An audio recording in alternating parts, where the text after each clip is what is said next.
Underground tunnel. एक छोटे से गांव में सुल्तान सिंह नाम का एक डाकू था। वो हर हफ्ते अनाज की वसूली करने गांव आया करता था। उसे कई दिनों से पुलिस ढूंढ रही थी, लेकिन अभी तक उसे पकड़ नहीं पाई थी। एक दिन सुल्तान की नजर गांव के ठाकुर की हवेली पर पड़ी और उसने सोचा, अरे वाह, ये घर तो कुछ ज्यादा ही शानदार लग रहा है। लगता है इसमें बहुत ज्यादा माल भरा पड़ा है। और वो अपने साथी से बोला, जाओ तुम इन पर नजर रखो, ये लोग कहाँ आते हैं और कहाँ जाते हैं। इतना कहकर डाकू सुल्तान सिंह वापस चला गया और अब उसका साथी ठाकुर साहब के नजर रखने लगा। जब ठाकुर साहब के घर पर कोई नहीं था तो सुल्तान सिंह के साथी ने सुल्तान को बुलाया। सरदार, आज ठाकुर साहब के यहाँ कोई नहीं है। वो शिकार पर गए हैं और उनकी पत्नी मायके गई हुई है। अरे पूछ क्या रहा है, अभी तक तो हम आधा काम कर देते। चल जल्दी चल। और सुल्तान सिंह अपने साथियों के साथ ठाकुर की हवेली में घुस गया और वहां उनकी तिजोरी में से बहुत सारा सोना और पैसा चुरा ले गया। जब ठाकुर साहब एक घर लौटे तो उन्होंने देखा कि तिजोरी खुली हुई है और उसमें से पैसा और बहुत सारा सोना गायब था। ठाकुर साहब ने तुरंत पुलिस को बुलाया। 2 पुलिस वाले आए और उन्होंने जांच करना शुरू कर दिया। ठाकुर साहब, आपको किसी पर शक है क्या? क्या शक है? ये सुल्तान सिंह का ही काम हो सकता है। अब पुलिस वालों ने बाहर सारा इलाका छान मारा, लेकिन सुल्तान सिंह की कोई खबर नहीं मिली। डाकू सुल्तान सिंह ने सारा सोना और पैसा एक अंडरग्राउंड टनल में जाकर छुपा दिया और खुद भी वहीं पर छुप गया अपने साथियों के साथ और खुश होकर बोला, देखा तुम लोगों ने, मैंने एक खास जगह इसी काम के लिए बनवाई थी। हमें पुलिस तो क्या कोई नहीं पकड़ सकता।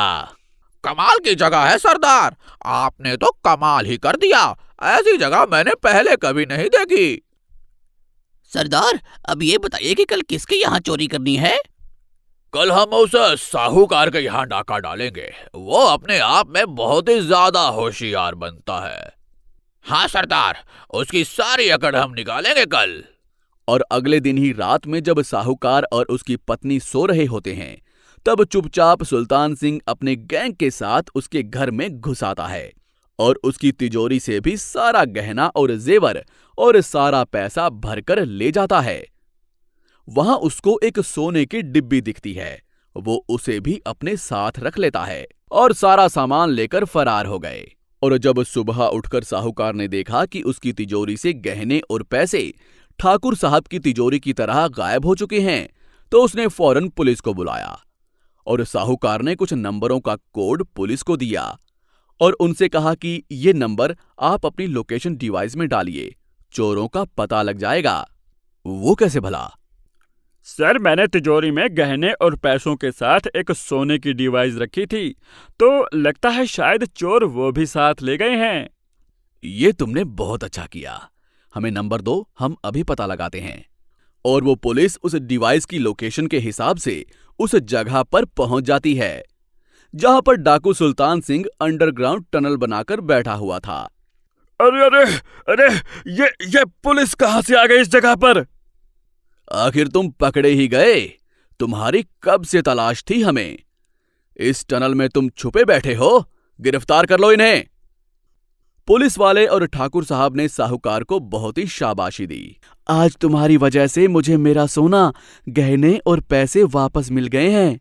अगर तुमने तिजोरी में वो एडवांस डिवाइस नहीं रखी होती तो ये लोग कभी नहीं पकड़े जाते और मैं भी कंगाल हो जाता और तुम भी अपना इतना सारा सोना गवा बैठते और इस अंडरग्राउंड टनल का किसी को भी पता नहीं चलता। ये कहानी हमें सिखाती है कि अगर हमारा दिमाग समय पर काम कर जाए तो बड़ी से बड़ी चोरी को भी रोका जा सकता है। आपको हमारी ये कहानी कैसी लगी, हमें कमेंट बॉक्स में जरूर बताएं। और यदि आप ऐसी ही और भी कहानियां सुनना चाहते हैं तो हमारे चैनल को सब्सक्राइब जरूर करें। शुक्रिया।